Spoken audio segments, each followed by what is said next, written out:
Proclamación del Santo Evangelio según San Juan. En aquel tiempo, muchos discípulos de Jesús, al oírlo, dijeron: este modo de hablar es tan duro, es intolerable. ¿Quién puede hacerle caso? Adivinando Jesús que sus discípulos lo criticaban, les dijo: esto os hace vacilar.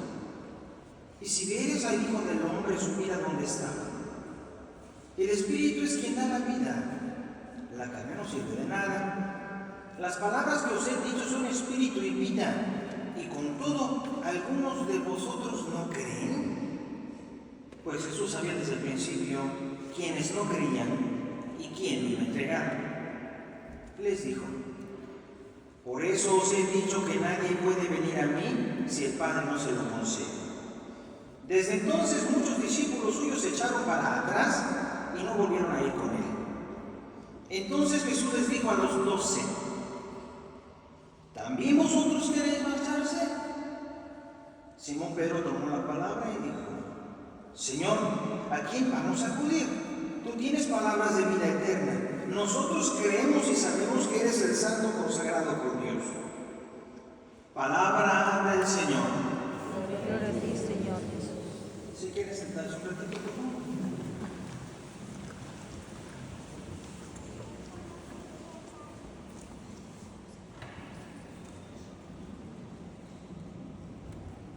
Amigos, amigas, bueno, es que casi a veces empieza uno con la verdad antes de empezar.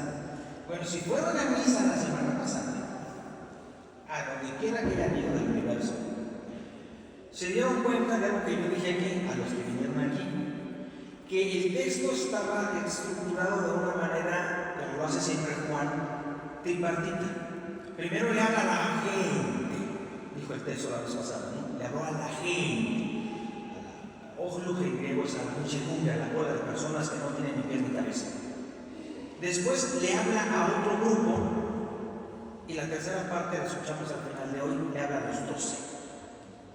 Esa forma como tiene Juan de hacer las cosas hace que el lector pueda seguir más o menos la pretensión que tiene. Una cosa es hablarle a la gente, otra cosa a un grupo que está más cerca y otra cosa a los 12. Seguro que ese mismo momento, cuando decimos les habla a los judíos, ya hubo muchos que decían: bueno, pues este está medio loco, ¿verdad? Porque dicen que los hombres son carnes, caníbales, ¿no? Y Jesús insistía en eso, por eso les decía que el texto no se interpreta como por la dirección de la Eucaristía. ¿Quién puede hacerle caso? Dicen los otros, que no son toda la gente, pero un grupo más cercano a Jesús. ¿Quién le puede hacer caso a este? Y se echaron para atrás, dice el texto. Y se echaron para atrás. ¿A poco no se antoja profundizar cuál es la diferencia entre los que se echaron para atrás, los que se escandalizaron 18 días, los 12 y Pedro, que es el último que habla? Y aquí está el problema de fondo, una cosa: la decisión. Y es que sí es verdad, para decidirse cuesta trabajo. Porque decidir es hacerse. Cuando uno decide, uno se autohace. Si yo decido tocar piano, soy pianista.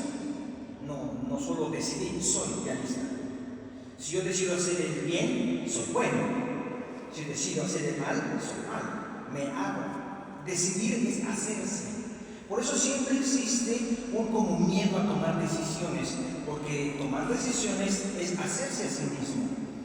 Y a muchos les conviene mejor vivir en la indecisión para no mostrar quiénes son. Y es más fácil y es mejor para muchos vivir en la indecisión. Mejor no tomo decisiones.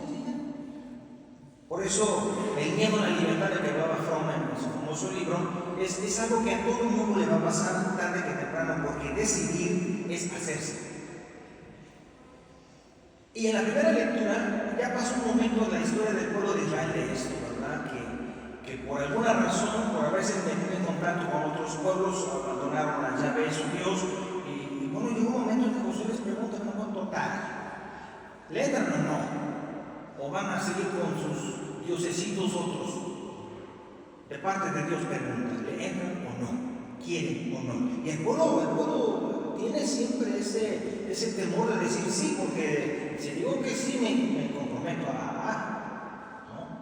Es por eso que, por ejemplo, hace rato hablaba con una chica de esto, que todos lo saben ustedes, que la confirmación no la tiene que pedir el niño, tiene que pedir al que quiere, no su mamá. ¿A qué quiere su mamá? ¿Quién va a confirmarse? Es el que quiere tomar una decisión, confirmar su fe, quiere decidirse, y por lo menos tiene que tener uso de razón. ¿Cómo lo hacen chiquito? Los chiquitos no se puede, porque tiene que tener por lo menos uso de razón y decir, yo quiero. No son mis papás los que me llevaron, no son mis papás los que me bautizaron, no son mis papás los que me llevaron al curso de primera comunión, soy yo quien quiere confirmarse. Es tomar una decisión. Y muchos no se confirman porque tomar una decisión es peligroso en la Iglesia Católica. Es peligroso en el sentido de que se compromete a varias cosas. Se compromete a un estilo de vida cristiano, se compromete a un estilo de vida en la comunidad cristiana. Entonces es más fácil no tomar esa decisión. Y para que vamos lejos, ¿por qué la gente no se casa? No me vengan con que no se usa. No, hombre, no se casa porque casarse implica una responsabilidad. Y es más fácil no estar casado, porque así no me comprometo a nada. Es muy fácil. La gente no se casa no porque no quiera, sino porque sabe que casarse implica cierta responsabilidad, porque ya no es un cualquiera. Es un padre de familia, es una madre de familia. Ya no son amigos, son responsables de una familia. Y eso es más fácil, mejor echarme la ira libre, ¿no? Mejor me voy por la libre y le sigo, porque es más fácil. Porque tomar una decisión implica una responsabilidad. El Dios de Jesús no anda a medias precisamente. Y como todos lo sabemos, todo lo tibio es malo, desde la cerveza hasta el café y la gente. Eso de ser tibio no funciona. O es o no es. Y justamente Jesús está en el momento preciso de su historia, según Juan, cuando ha tratado de decirles a unos y a otros a otros, y eso que se escandaliza, dice Jesús, bueno, pues tampoco se fuerzan, ¿verdad? Si quieren irse, váyanse. Y de hecho se fueron. También los 12, también Pedro. Y es que a veces justamente esa decisión por Jesús implica muchas otras cosas que no son las que a veces nosotros intentamos decir cuando escuchamos el texto de la segunda lectura. Es que sí está bonito oír eso de que mujeres sometan a su marido, pero no en la segunda parte. Esposos, amen a sus mujeres como Cristo amó a la iglesia, como el amor dio la vida por ella. Y lo dice claramente al final. Este es el grande misterio. El amor de Cristo por la iglesia es como debe de ser. El amor de un esposo por una esposa. Y lo dice, esto es un sacramento visible del amor de Dios, que se hace visible en el amor de dos personas. Y no solamente es que la mujer se someta, no es que la mujer se someta, no se trata de eso. Se trata de que el varón también ame de tal manera que dé la vida por ella. Este símil, que se ha usado mucho tiempo, ¿verdad?, tiene que ver con el símil hermosísimo de Adán. Por eso Pablo a este mismo texto nombra a Jesús el nuevo Adán. Sí, porque como Adán, de su sueño surge una mujer, la cual dice, esta es carne de mi carne, hueso de mis huesos. En otros términos, este es el don. Esta mujer se comparará, dirá San Pablo después, así como del costado de Adán nació Eva, del costado de Cristo nace la iglesia. Entonces, como Eva es esposa de Adán, la iglesia es esposa de Cristo. De su costado nació. No sé si ustedes se han dado cuenta que incluso cuando en el famoso texto del Evangelio según San Mateo, para ver si no se ha muerto todavía el pobre, como no le quiebran los pies para que no se bajen, le dan con una daga en el costado, y de ese costado sale agua y sangre, bautismo y comunión, ¿no? En ese símil, los primeros padres de la iglesia vieron el nacimiento de la iglesia. De ese costado, del agua, del bautismo, nace la iglesia. De esa sangre se nutre la iglesia. Por eso, la comparación es exacta. Así como Adán, de su costado nace Eva, del costado de Cristo nace la iglesia. Así como Eva es primera madre de los creyentes, esposa de Adán, así la iglesia es madre de los creyentes, de los nuevos creyentes, del nuevo Adán, que es Cristo. Por eso, cuando se utiliza el símbolo para decir que esto es la iglesia, por eso cuando Jesús dice, ¿se quieren ir? Váyanse. Entonces eso que no hace falta, y de hecho se fueron. Porque irse de la iglesia es como automutilarse. Eso es lo más chistoso del mundo, que los que más atacan a la iglesia son los que están adentro. Eso es lo peor. Que no se crean que la iglesia va a acabar con los malos de afuera, con los franceses que se... No, hombre. Se acaba porque los de adentro ni la conocen y ni quieren estar. Así.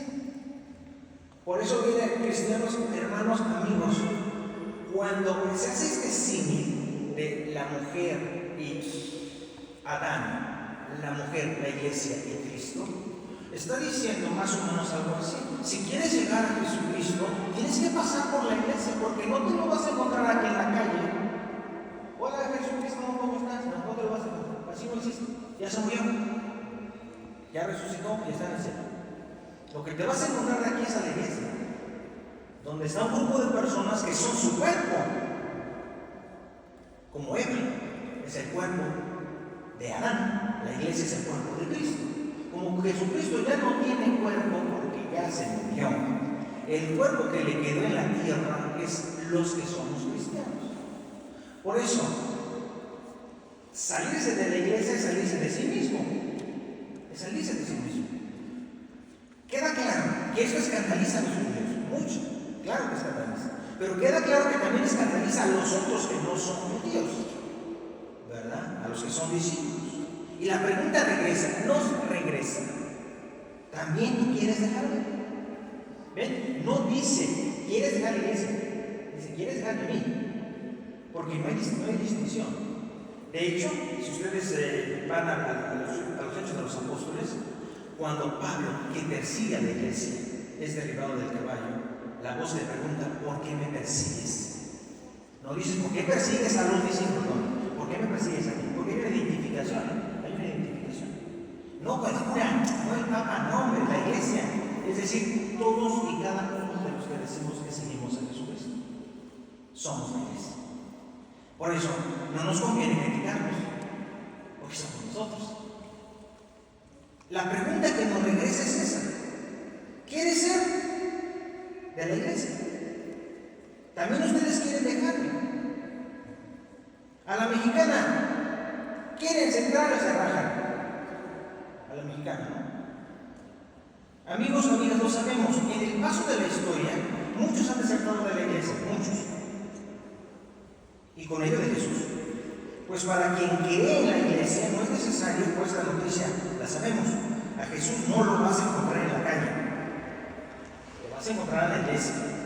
Unos se han ido escandalizados de las exigencias del catolicismo, otros se han ido por comodidad o por miedo al compromiso, otros aún ni siquiera han entrado por falta de voluntad para comprometerse.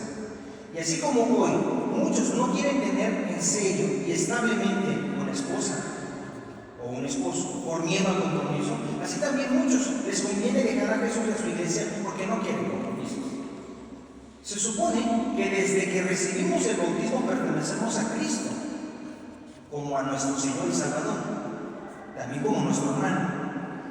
La pregunta es, ¿hemos experimentado alguna vez nuestra elección bautismal? ¿Nos sentimos pertenecientes a la iglesia, a Cristo? Podemos decir como Pedro, ¿a quién iremos? Si solo tú tienes palabras de vida eterna.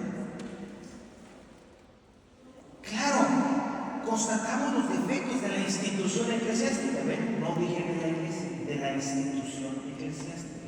Hay que ser muy oportunos en distinguir. Una cosa es la iglesia, comunidad de todos los bautizados. Otra cosa es la institución eclesiástica, que es el aparato burocrático que intenta organizar la iglesia, por lo más muy grande. Yo estoy convencido que sí, ha habido muchos errores en esta institución, terribles errores en esta institución. Yo mismo los he escrito, pero también estoy convencido que ha hecho maravillas. Yo estoy convencido que de no ser una iglesia católica. Por ejemplo, el grave contagio del SIDA no hubiera detenido. De no ser una iglesia, esta más hace 2 años, de no ser una iglesia, miles de personas no hubieran sido atendidos por el contagio del virus famoso, ¿no? Del COVID. Porque fue la iglesia que metió la mano más. No sé si se dieron cuenta, pero la que metió más mano. Aquí mismo, en las casas alrededor de la iglesia católica, estuvieron las personas por lo menos resguardadas, como pasó en Siria también. ¿Qué hubiera sido de un país como México, como Colombia, como Ecuador, etcétera, etcétera, con todo el ignorante que a veces somos, que no conocemos la historia? Pero ¿qué hubiera sido si los frailes que fueron a dar la vida aquí para enseñar que los indígenas hablaran español, no habría hispanidad? Hoy la hay. Y es una pena que ni los españoles ni los de América Latina estén enterados bien del caso, ¿verdad? Pero no fue una masacre como se piensa muchas veces. Y si lo fue, bueno, ok, también fue. Hubo encomiendas, hubo malas cosas, hubo bien. Pero hubo un montón de cosas otras que no por otra cosa. En el país que se llama hoy México existen 16 lenguas antiguas hablándose, porque no existen, son Estados Unidos. ¿Por qué si se pudieron casar mestizos o negros y españoles? Desde el principio se casaron. Hubo una circular papal para que se casaran con los indígenas. Hubo un mestizaje. En Estados Unidos estaba prohibido casarse con los negros hasta el siglo pasado. No se podían casar los negros hasta el siglo pasado.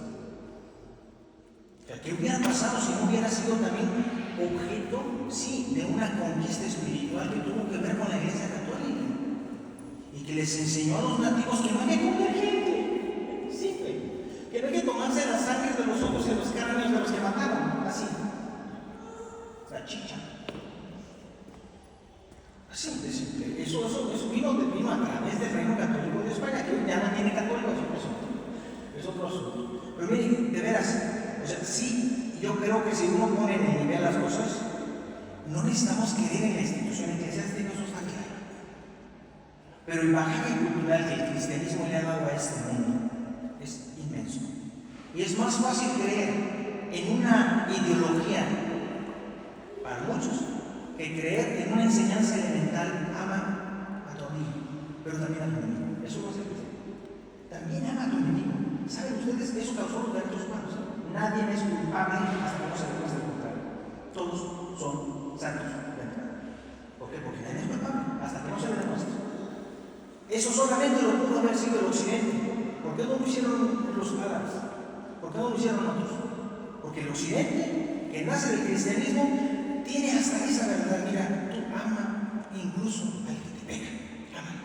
A tu enemigo, ámalo. Eso pacificó el mundo, hizo un mundo más humano, más normal. Acabó con el ojo por ojo, diente por diente, con las garras a los otros. Un criterio de esos es diferente. Pudo haber muchos otros errores, pero Jesucristo, a través de su mensaje que dejó en algunos, en los cuales estamos tú y yo, nos invita a compartirle al mundo ese mensaje de vida, que es eso que dice San Pablo: dar la vida por la iglesia. Así como el hombre debe dar la vida por su mujer, como Cristo dio la vida por su iglesia, así también Dios nos pide a nosotros dar la vida por lo que nosotros creemos, por lo que nosotros queremos que los demás crean. ¿A poco ustedes creen que es mejor enseñarle a un niño desde chiquito que hay niños que son malos, que no hay que hablar con ellos, a decirles todos los niños del mundo somos iguales y todos nos amamos, ya todos somos hijos de Dios? Eso lo enseña el cristianismo. El otro lo enseñan otras religiones que ustedes conocen. Yo creo en ese sentido, queridos hermanos, que lo que dice Pedro es verdad. ¿A quién iremos si tú tienes palabras de vida eterna? De mí, por favor.